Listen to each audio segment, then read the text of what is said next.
오늘 하나님께서 주시는 말씀은 이사야서의 말씀입니다. 이사야서 3장 1절로 15절의 말씀입니다. 한 절씩 교독하시겠습니다.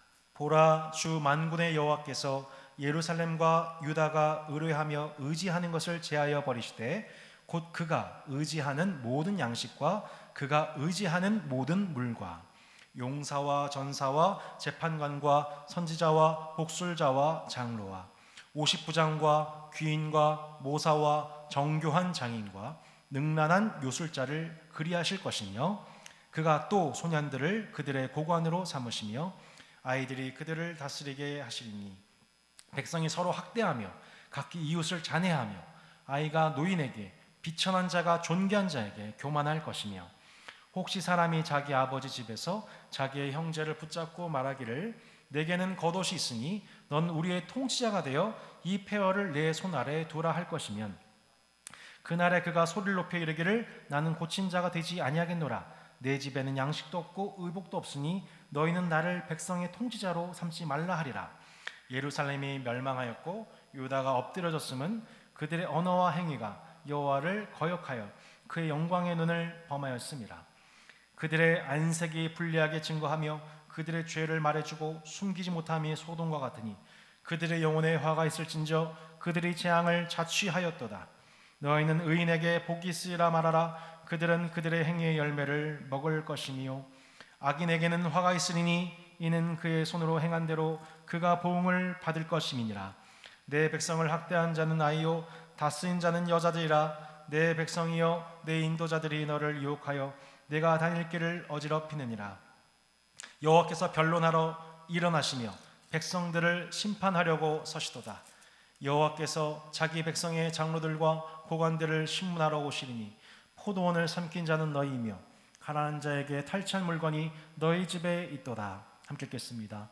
어찌하여 너희가 내 백성을 짓밟으며 가난한 자의 얼굴에 맷돌질하느냐. 주 만군의 여호와 내가 말하였느니라 하시도다. 아멘. 2000년을 살아남은 명문이라고 하는 책이 2015년도에 출간되었습니다. 2000년을 살아남은 명문. 첫 번째 명문이 뭐냐면 47가지 나라가 망하는 사례에 관한 명문을 모아놨습니다. 그 47개 중에서 제가 3가지만 발췌해 보았습니다. 임금이 다스리는 나라는 작은데 대부들이 차지한 영토는 크고 임금의 권위는 가벼운데 대신들의 권력이 무거우면 그 나라는 망한다. 두 번째, 임금이 때와 날을 받아 귀신을 섬기며 복서 곧 점수를 믿고 제사 지내는 일을 좋아하면 그 나라는 망한다. 세 번째, 태자 곧 후계자가 정해지지 않았는데 임금이 죽으면 그 나라는 망한다. 여러분, 오늘 이사야 3장 말씀을 우리가 방금 읽었는데 이 남유다가 어떻게 망하게 되었는지 그 이유를 오늘 본문이 설명해 주고 있습니다. 3장 1절에서 보라 만군의 여호와께서 예루살렘과 유다가 의뢰하며 의지하는 것을 제하여 버리시되 곧 그가 의지하는 모든 양식과 그가 의지하는 모든 물과. 먼저 그들이 의지하는 양식과 물. 우시아 시대로부터 저들은 경제적으로 매우 부강해지지 않습니까? 그들은 아마 자기 집 냉장고마다 김치 냉장고마다 먹을 것들이 아마 풍성해졌을 것입니다. 음료수가 가득했을 것입니다. 그들은 언제든지 우리가 이렇게 먹고 사는 일에 항상 배부를 수 있을 것이다 라고 생각했을 것입니다. 근데 그 모든 일용할 것들을 하나님이 끊어버리셨대요. 두 번째로 하나님께서 무엇을 제하시냐면 그 사회의 지도층들을 끊으시겠다라는 내용이 우리 2절부터 쭉 이렇게 나오게 됩니다. 2절에 한번 보실까요? 2절에 보면은 용사와 전사, 그리고 3절 처음에 50부장 이렇게 나옵니다. 여러분, 우시아 시대, 요담 시대 하면 제가 배경 설명드렸습니다만 당시 유다 사회 시기 중에서 가장 국방력이 뛰어났던 때, 그러니까 주변 나라들이 조공을 바칠 만큼 국방력이 막강한 때였습니다. 그런데 이때 하나님께서 이 오늘날의 삼군 참모총장, 국방부 장관, 장군들을 무장 해제시키셨다는 것입니다. 또 2절을 보면 재판관과 선지자, 장로, 귀인, 모사들이 언급되고 있습니다. 한 나라의 사법, 언론, 정치를 담당하고 백성들을 교훈하는 지도자들입니다. 그러니까 오늘날로 치자면 국회의원이나 국회의원이나 교수나 언론인이나 국가 원로들에 해당되겠죠. 또 정교한 장인을 심판하시겠다고 나와 있습니다. 정교한 장인. 오늘날 국가 핵심 기술, 반도체 산업이라든지 또 한류 문화라든지 이런 것들을 수출하는 기업인 상인 혹은 연예인들, 이들을 폐하시겠다 말씀하십니다. 만약에 BTS가 해체된다, 참 충격이죠, 그죠? 그런데 이 그룹 중에 어떤 사람들이 나와 있냐면 2절과 3절에 보면 복술자, 3절 후반절에 능란한 요술자라고 나와 있습니다. 복술자가 무엇입니까? 점괘를 치는 사람입니다. 요술자, 당시 애굽 나라에서 보았던 요술자들, 이 유다 사회의 지도층 안으로 들어와 있다는 것을 보게 됩니다. 당시 남유다 사회가 얼마나 우상 숭배에 빠져 있었는지 확인이 되죠. 거짓 종교와 그리고 우상 숭배, 그리고 사회 지도층의 연쇄적인 타락 인해서 하나님은 지금 한 나라와 사회를 심판하시게 되었다고 나와 있습니다. 8절에 예루살렘이 멸망하였고 유다가 엎드러졌으면 그들의 언어와 행위가 여호와를 거역하여 그의 영광의 눈을 범하였음이라. 하나님의 눈에, 여호와의 거룩하신 눈에 죄를 범하는 현상들이 사회에 충만해지게 됐다는 것을, 그 이유가 바로 하나님의 심판의 이유라고 지금 3장이 고발하고 있는 것이죠.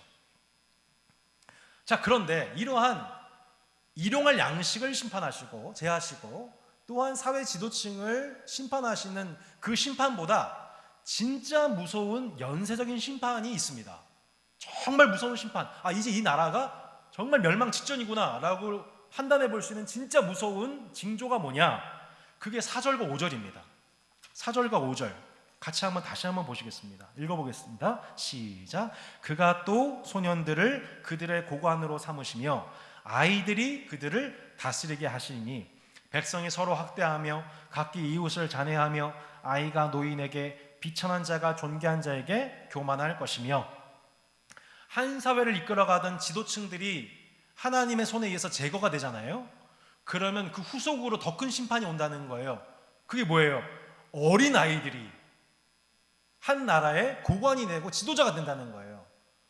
성숙하지 못한 저들이 고관이 되고 지도자가 되면 나라가 어떻게 될까요? 그 나라의 어른들이 아이들의 지배를 당하는 현상, 아이들이 노인에게 무례하게 행동하고 또 비천한 자들이 존귀한 자를 함부로 행동하는 영적인 무질서가 나라와 사회 안에 충만해지게 되는 것입니다. 여러분, 열왕기상 12장 말씀에 보면 르호보암 왕이 등장합니다. 르호보암 왕이 솔로몬에 이어서 나라의 왕이 되죠. 자, 그때 솔로몬 왕 때부터 솔로몬과 함께했던, 아버지와 함께했던 이 국가 원로들을 청빙해서 자문으로 모셔가지고 제가 어떻게 하면 나라를 잘 다스릴 수 있을까요? 저한테 좀 조언 좀 해주십시오. 이렇게 이제 묻습니다. 르호보암이. 그때 자문들이 뭐라고 대답하면, 왕이시여 백성들을 섬기는 자가 되십시오. 그리고 백성들을 좋은 말로 위로해 주십시오. 이렇게 얘기합니다. 그랬더니 르호보암이 마음에 들었지 않았는지 그 원로들을 제껴두고 자기가 어렸을 때부터 함께했던 나이 어린 동년배들을 불러다가, 소년들을 불러다가 자문을 구합니다. 그랬더니 그 소년들이 이렇게 얘기했습니다. 내 아버지께서 너희에게 무거운 멍에를 매게 하였으나 이제 나는 너희의 멍에를 더욱 무겁게 할지라. 내 아버지는 채찍으로 너희를 징계하였으나 나는 전갈 채찍으로 너희를 징계하리라 하소서. 이 참 섬뜩한 발언을 하고 있죠. 한마디로 르호보암 왕한테 폭력 정치하라는 거예요. 한마디로 솔로몬 때보다 더 엄격하게 굴라는 거예요. 여러분, 이 이스라엘 나라는 하나님 나라를 상징한 나라로서 공의와 정의로 다스리는 평화의 나라 아니겠습니까? 이게 기본 철학입니다. 그런데 성숙하지도 못한 이 청소년들의 자문을 구해서 이것이 한 나라의 국가 운영 방침이 되었으니 아주 통탄을 누르신 것이죠. 결국은 르호보암 왕 때 나라가 두동강이 납니다. 그리고 그 두동강된 두 나라 남유다 북이스라엘이 각각 영적인 타락을 경험하게 되고 사회 지도층이 똑같이 타락하게 되죠. 그리고 그 타락한 그 결과가 뭐냐면, 망국의 징조가 뭐냐면 아이들이 고관이 되어서 나라를 다스리는 것. 이 현상이 한 나라에 만연해지기 시작한 것입니다. 그 결과 백성이 서로 학대하고 이웃을 잔해하고 각 세대와 계층이 서로에게 교만해지고 함부로 대하는 현상이 나타나게 된 것입니다. 막 막말하고 거짓뉴스 퍼뜨리고.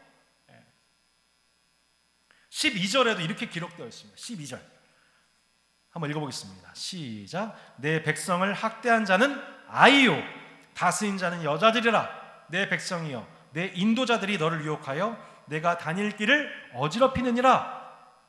자, 자매님들께서 오해가 없으셔야 됩니다. 여성의 정치 참여를 금지하는 말씀이 아닙니다.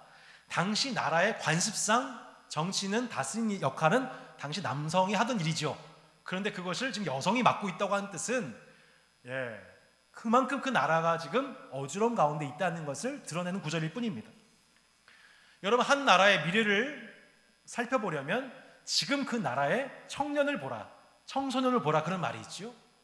그런데 지금 우리나라의 청소년의 모습을 볼 때에 참으로 안타깝게 그지없는 현상들이 최근 더 극적으로 나타나고 있습니다.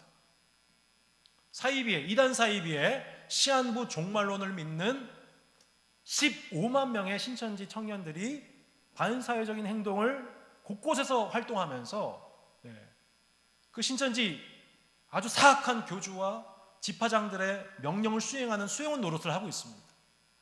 이들은 가해자이면서 동시에 피해자들이죠. 여러분, 이뿐만이 아닙니다. 여러분, 이번 주 내내 떠들썩했던 N번방 사건 아시죠, 여러분? N번방 사건. 경찰 추산 3만 명, 개정수로는 26만 명 그 이상이라고 합니다. 이 사람들이 얼마나 악랄한지 공익근무 요원이 한 일반 시민의 신상을 털어가지고 회원들을 모집하고 또 이 여성 청소년들 대상으로, 가난한 청소년들 대상으로 해서 미끼를 던지는 거죠. 문자를 보내가지고 200만 원에서 600만 원 고액 알바, 모델 구함, 이런 식으로 문자를 뿌려가지고 낚이게 되는 거죠. 그렇게 해서 협박을 하고 또 회원들한테는 이런 식으로 공유하고 해서 회원별로 20만 원의 가입을 받고 VIP는 150만 원까지 돈을 받아서 이런 것들을 성착취 영상, 이것을 뿌렸습니다. 여러분, 그런데 이것을 주도한 사람의 나이가 25세, 박사라는 사람, 이 조주빈이라고 하는 이제 실명이 공개가 되었는데 이 사람이 25세입니다. 그리고 그 조주빈의 후계자가 있습니다. 태평양이라고 하는 닉네임이 있는 청소년인데 나이가 16세입니다. 16세 아이가, 청소년이 회원수가 몇 명이냐면 10,000명입니다.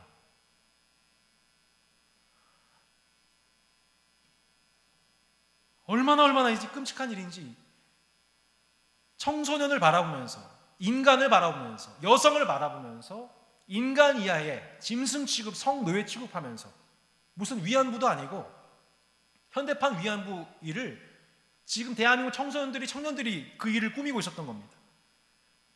그래서 현재 이제 국민들의 여론을 인해서 사회가 들끓게 되고 법무부 산하 이제 특별수사팀이 조직되어서 조사 중에 있죠. 근데 우리가 더 열받는 건 뭐냐면, 여러분, 그 N번방 안에 여러분 30대, 40대, 50대의 성인 남성들이 있었겠습니까? 없었겠습니까? 있었겠죠. 그런데 그런 영상을 배포하는 것을 보면서도 아무도 그것을 내부 고발하는 사람이 없었습니다. 10대, 20대들의 소행에 모든 세대가 놀아난 겁니다. 그럼 심지어 이 조주민이 손석희 씨를 비롯해서 사회 유명 인사들도 협박하고 금전을 취득하는 사기죄, 더 나아가서 유치원 아이 살해 모의 혐의까지도 받고 있습니다.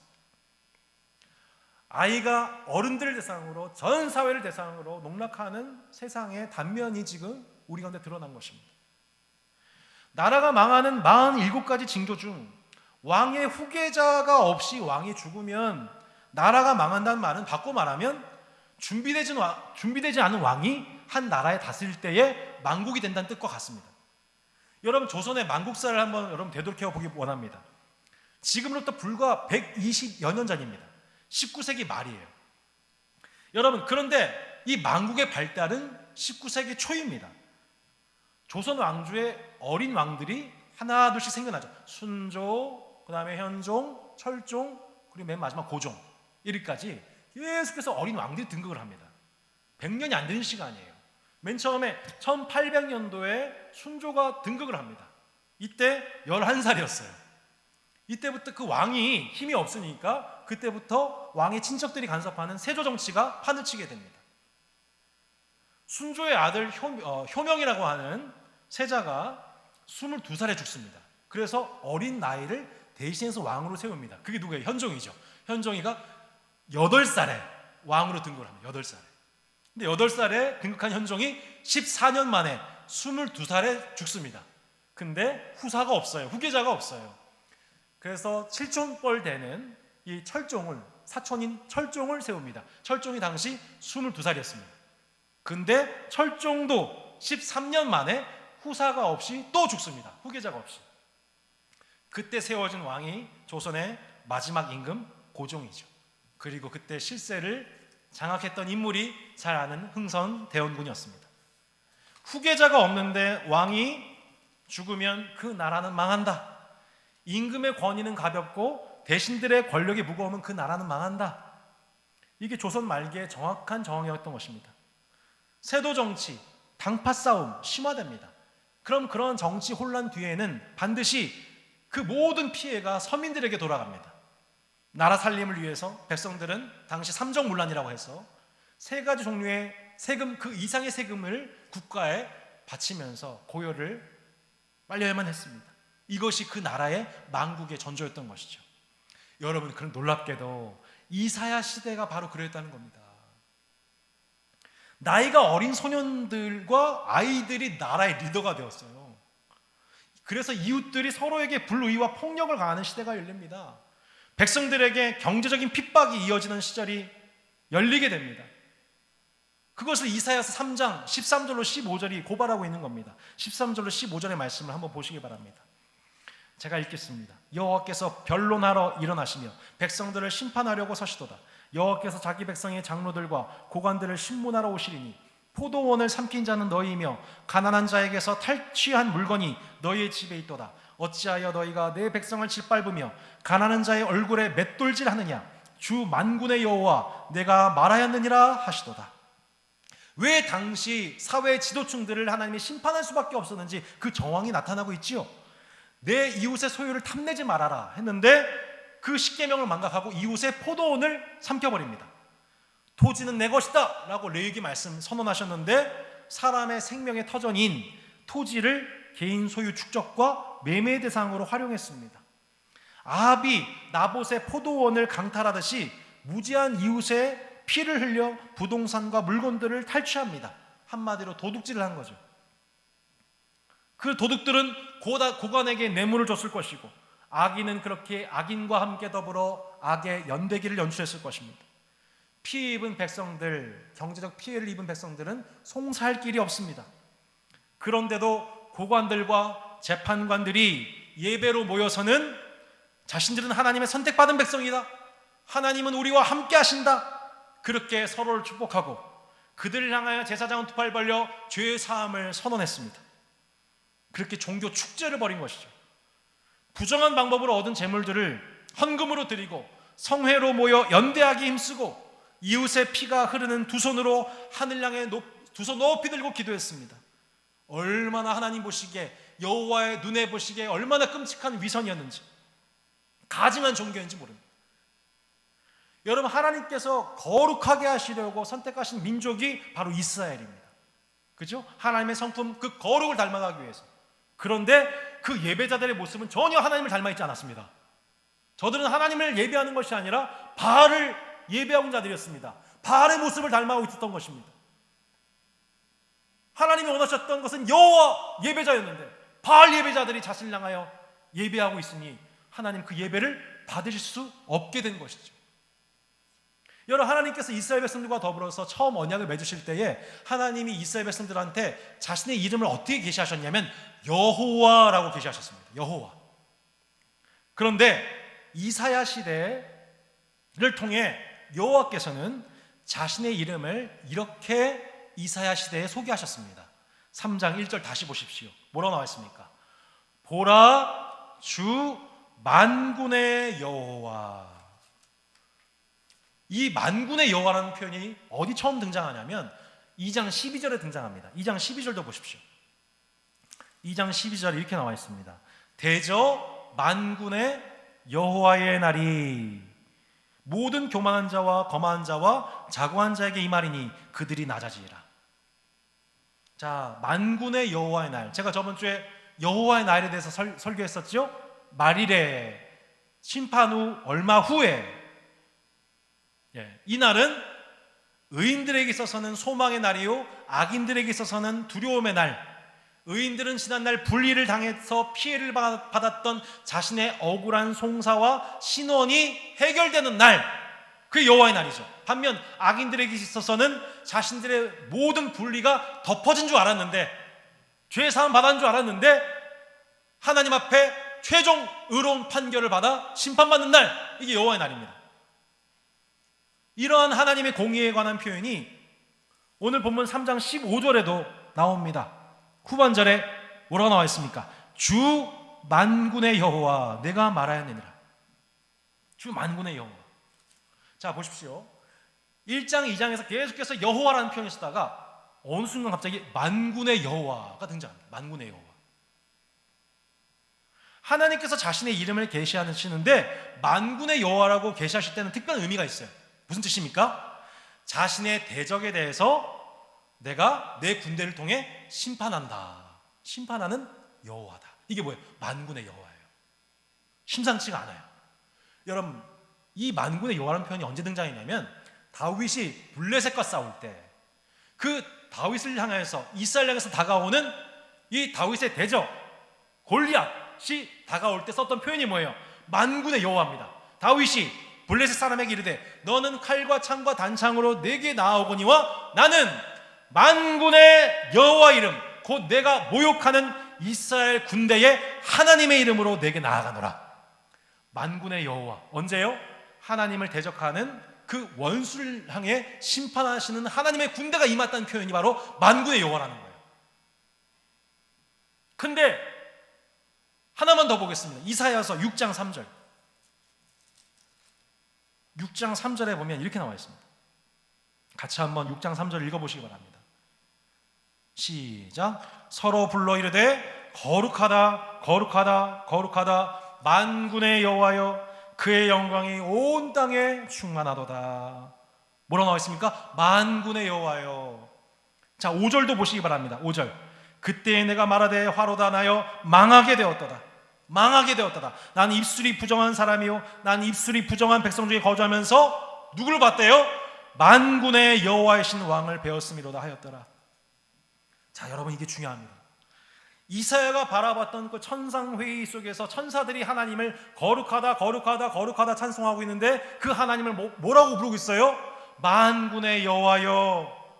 그리고 그 만군의 여호와를 보자마자 이사야가 뭐라고 고백해요? 나는 입술이 부정한 사람이다. 나 완전 망했다. 나는 입술이 부정한 백성들 중에서 거주하면서 하나님의 얼굴을 보았다. 자신의 부정함, 민족의 부정함을 지금 하나님 앞에 고백하고 있습니다. 여러분, 지금 이사야와 천사들이 왜 만군의 여호와를 주목하고 찬송하고 있을까요? 왜 만군의 여호와요? 하필 다른 여호와가 아니라 지금 하나님이 심판의 칼을 뽑으신 겁니다.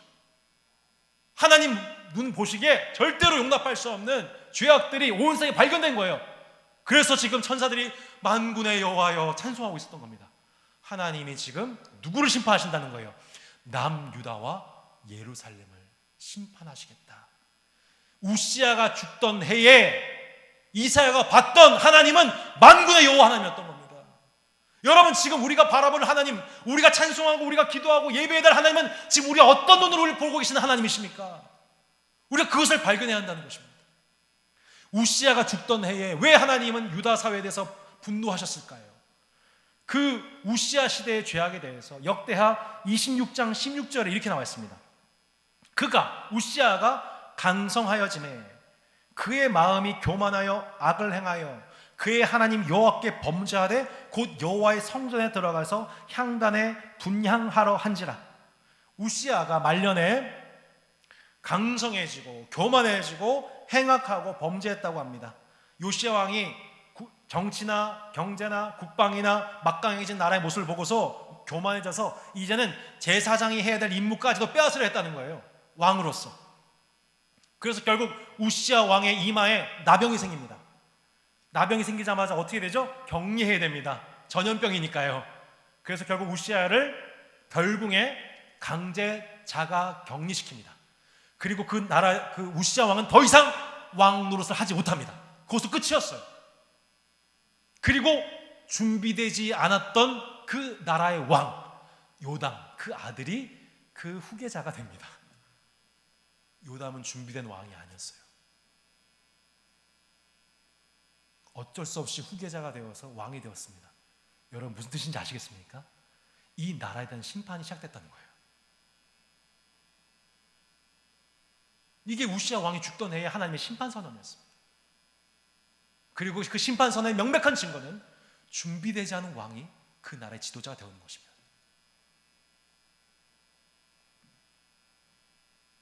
여러분, 원래 이사야라는 사람은요, 여당 출신이에요. 그 나라의 서기관이었습니다. 왕궁에서 왕의 말씀 필사하던 사람이었습니다. 아마도 우시야 왕과 친했던 사이였을 거예요. 근데 한나라 왕이 교만해져가지고 나병이 나서 끝장나는 모습을 봤을 겁니다. 그리고 준비되지 않은 왕 요담이 세워진 것을 옆에서 봤을 겁니다. 원래 우시야 시대 때 나라가 전성기를 맞으면서 아마 이사야도 배부른 시절을 보냈을 겁니다. 근데 갑자기 이 나라가 이상한 방향으로 가는 거죠. 우상숭배를 범하고 사회 지도층이 타락하기 시작하고 한나라의 왕이 망해가는 모습을 보게 됩니다. 흔들리는 모습을 보게 됩니다. 그 이유를 본 거예요. 이사야가 어느 날 이사야 6장에서 천사들이 만군의 여호와를 찬송하고 있는데 그 만군의 여호와가 칼을 빼들고 우리나라를 심판하는 모습을 본 거예요. 이사야가. 여러분, 어찌 두렵고 떨리지 않을 수가 있습니까? 여러분, 만일 우리가 하나님을 예배하는 가운데에, 기도하는 가운데에 하나님의 어전 회의에 참석하여서 이 천사들이 찬송하기를 거룩하다 거룩하다 거룩하다 만군의 여호와에 찬송하고 있습니다. 그 만군의 여호와가 나를 바라보고 있습니다. 내 민족을 지목하고 있습니다. 만약 그 하나님을 본다면 여러분 어떠시겠습니까? 만약 대한민국 사회를 바라보시면서 지금 열방을 바라보시면서 만군의 여호와가 칼을 빼들고 있는 여호와의 장군의 모습을 나타난다면 여러분, 지금 우리는 하나님 앞에 어떤 모습으로 서야겠습니까? 아니, 어떻게 하나님이 우리를 대적할 수가 있어요?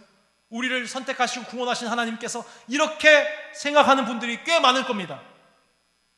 아니, 하나님이 나를 구원하시는데, 나를 사랑하시는데 나를 대적하셔? 나를 징계하셔? 어떻게 그럴 수가 있어? 여러분, 당시 그것이 신학사조였습니다. 근데 여러분 한번 생각해 보십시오. 거꾸로 제 아버지가 혹은 제 자녀들이, 아버지인 제가 그 가정에서는 자녀들 너무 사랑하는 아버지인데 그 아버지가 사회에서는 개판치는 사람이에요. 흉악 범죄자예요. 그러면은 여러분은 그 아버지를 존경할 수 있겠습니까? 그 아버지를 여러분 정말로 자녀들이 내 아버지다라고 어디 가서 자랑할 수 있을까요? 그렇지 못하죠. 여러분, 우리 하나님은 아버지는 그런 아버지 하나님이 아니라는 겁니다. 우리 하나님은 우리를 사랑하시는 분이시지만 동시에 하나님은 모든 만유의 모든 존경을 얻을 만한 거룩하신 하나님이십니다. 자녀라고 해서 봐주시는 법이 없죠. 오히려 자녀이기 때문에 더 못 봐주시는 겁니다. 그 자녀가 거짓 종교와 우상 숭배, 총체적인 타락의 양상을 보이고 있는데 가만히 놔둘 아버지가 여러분 어디 있겠습니까? 그래서 하나님은 그들이 의지하던 물과 양식과 모든 리더들을 제하십니다. 결국 요담과도 같은 나이 어린 자들에 의한 무법적인 정치가 이어지고 남유다는 망하게 됩니다. 한 사회가 망하는 마지막 수순 가운데 무엇이 있나요? 아이들이 나라의 고관이 되고 리더 행사할 때 그 나라의 망조인 것입니다. 신천지에 빠진 15만 명의 청년들, 엠번밤의 주범과 공범된 청소년들, 여러분, 이들의 죄악이 너무 크지만 동시에 이들은 어쩌면 결국 이 시대의 산물이 아닐 수 없습니다. 종교의 타락, 우상 숭배 결과 사회 지도층의 타락이 낳은 연쇄적 타락이 아이들의 경거망동 아니겠습니까? 디지털 성범죄와 유명 정치인과 연예인들이 이미 성범죄를 반복했지만 이것에 대한 합당한 처벌이 이루어지지 않고 있는 대한민국 사회로 인해 하나님의 공의와 정의가 바로 세우지 않음으로 인하여서 여러분, 아이들이 범죄가 더 극심해지고 악랄해지고 분방해진 것 아닙니까? 한 걸음 더 나아가서 현 세계와 이 세대에 여전히 뿌리 깊은 여성과 사회적 약자들에 대한 불의와 착취를 행하는 강관과 폭력과 권위주의, 가부장적인 사회의 질서가 여전히 이 사회 가운데 악하다는 증거가 여러분 아니겠습니까? 이 말씀을 준비하면서 저는 한 주 내내 너무너무 고통스러웠습니다. 만약 이것이 사실이라면, 이것이 한 사회의 일부가 아니라면, 이것이 여전히 우리의 모습이라면 우리 대한민국 문명은 얼마 남지 않았다. 사랑하는 성도 여러분, 오늘 이 만군의 여호와 앞에 우리도 이사야처럼 화로다 나여 내가 부정한 사람이로다, 내가 부정한 사람들 중에, 백성들 중에 거하면서 만군의 여호와를 보았다.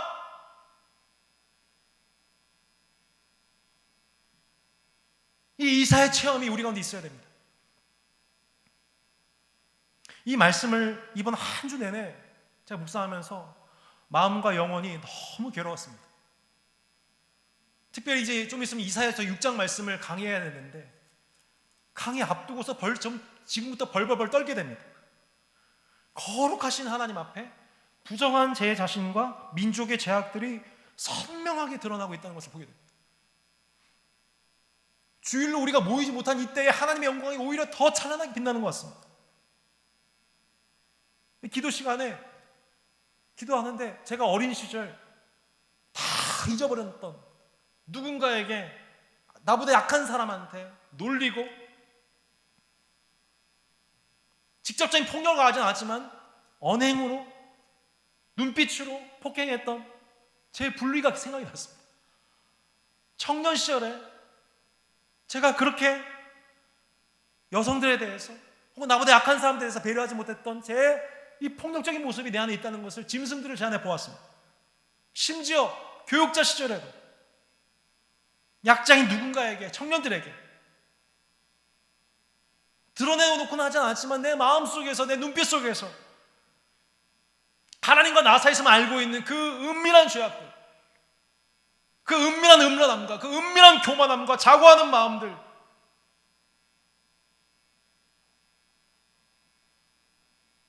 그것들이 하나하나가 생각이 나는 겁니다. 성도들에게, 제자훈련생들에게 우리 이렇게 살아야 됩니다. 예배드리기 앞서서 우리가 먼저 화해해야 됩니다. 얼마나 많이 설교인지 모릅니다. 그러나 제가 예배드리기 앞서서 형제와 화목하지 못했습니다. 그런 예배 순간들이 너무 많은 거예요. 하나님 앞에서는, 사람들 앞에서는 칭찬받고 참 괜찮다라고 인정을 얻고 또 스스로 그런 것 좀 착각하고 그렇게 살았는데 만군의 여호와 앞에서, 거룩하신 하나님 앞에서 내 모습 잠깐 비춰보니까 절대 그게 아니더라고요. 나도 신천지에 빠질 만한 청년들이었고 나도 엠번방에 가담했을 만한 그런 괴물이더라고요. 하나님은 계속 말씀하셨어요. 하나님은 늘 저를 사랑하셨죠. 늘 저한테 말씀하셨고 경고하셨어요. 그리고 알아듣는 척도 했고 크게 기도도 했어요. 헌금도 드렸어요. 많이 모였어요. 근데 여전히 위선자인 거예요. 저는 그게 사람들 앞에서는 드러나지가 않는데, 물론 어떤 분들은 알았겠죠. 근데 하나님 앞에서는 그게 감춰지지가 않는 거죠. 하나님이 계속 말씀하셔도, 아버지로서 사랑하는 자녀에게 계속 훈계하시고 책망하시고 징계하셔도, 듣기는 들어도 듣지 못하고 보기는 보아도 보지 못하는 영적인 소경, 그것이 바로 나라는 것을 이사야가 비로소, 나라가 부강하고 경제적으로나 정치적으로나 국방적으로나 아무 문제가 없어 보이는 우시아 시대에 이사야도 배불리 살다가 안정된 직업을 살다가 만군의 여호와 하나님 앞에 선 그 순간, 그분이 이 사회를 향하여서, 나를 향하여서 진노하고 계시다는 것을 알게 된 겁니다.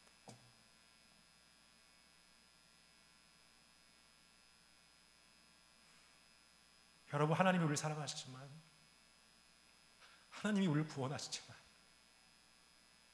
동시에 그 자녀를 향하여서 하나님이 만군의 여호와로서 계시하시며 거룩하지 못한 부정한 우리의 모든 죄악에 대하여 분노하고 계심을 우리가 마땅히 깨달아야만 우리가 진정한 예배를 회복할 수 있습니다. 사랑하는 성도 여러분,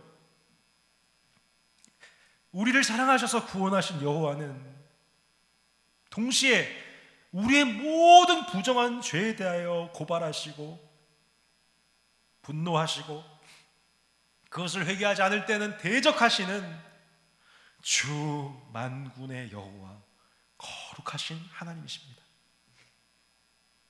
하나님의 아들 예수 그리스도께서 그 우리의 패역과 죄악에 대하여, 우리의 그 불의와 모든 패역과 교만함에 대하여, 그 모든 죄악에 대하여 거룩하신 하나님의 모든 진노를 다 감당하시고, 우리가 마땅히 당해야 하는 심판과 영원한 형벌을 대신 십자가에서 어린 양으로 도살장에 끌려가시며 그분이 십자가에서 울려에서 피 흘려 죽으신 것입니다. 우리가 부유해질수록, 강해질수록, 화려해질수록, 살기 편해질수록 더 교만해지고 음란해졌던 이스라엘의 모습이 하나님 앞에 바로 내 모습이고, 또한 이 사회 모습임을 우리가 회개해야 되는데, 이것조차도 우리 힘으로 안 됩니다. 우리가 하나님 앞에 의지하고 의뢰했던 모든 것들, 하나님 외에 다른 것을 의지했기 때문에 내 이웃과 형제에 대해서 우리가 막대하고 불의를 행했던 그 모든 죄악들, 하나님보다 형제보다 스펙과 돈과 부동산과 건강과 인맥과 재능과 교회 건물과 성도수, 이 모든 것들을 자랑하고 의뢰했던 이 모든 것들이 얼마나 험한 것인지, 이것들이 얼마나 우리가 의뢰하고 의지할 수 없는 것들인지 우리가 코로나 바이러스를 통해서 분명히 보고 있습니다. 아마 앞으로는 더 분명하게 알게 될 것입니다.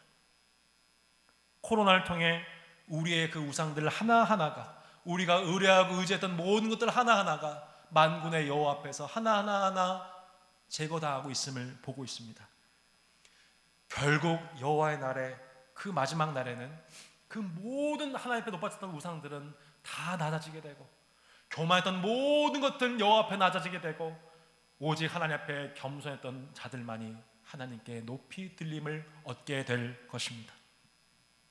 주 만군의 여호와, 주 만군의 여호와가 불꽃 같은 눈으로 여러분 이 땅을, 열방을 주목하고 계십니다.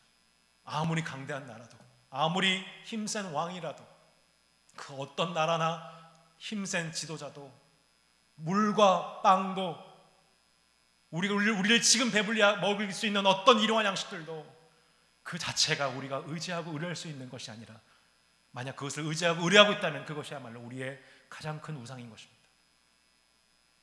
오직 만군의 여호와께서만 높임 받으실 것입니다. 그 만군의 여호와 하나님, 그분의 날이 오기 전에 그분에 의해서 직접적으로 우리의 우상들이 타격받기 전에 우리가 만군의 여호와의 이름으로 다윗처럼 그 우상을 내 안에서 제거할 수 있는 거룩한 주의 성도들, 만군의 여호와를 찬양하는 천사들과 같은 주의 예배자들 되시기를 주 예수 그리스도의 이름으로 축복하며 권면합니다. 아멘. 우리 함께 기도하겠습니다.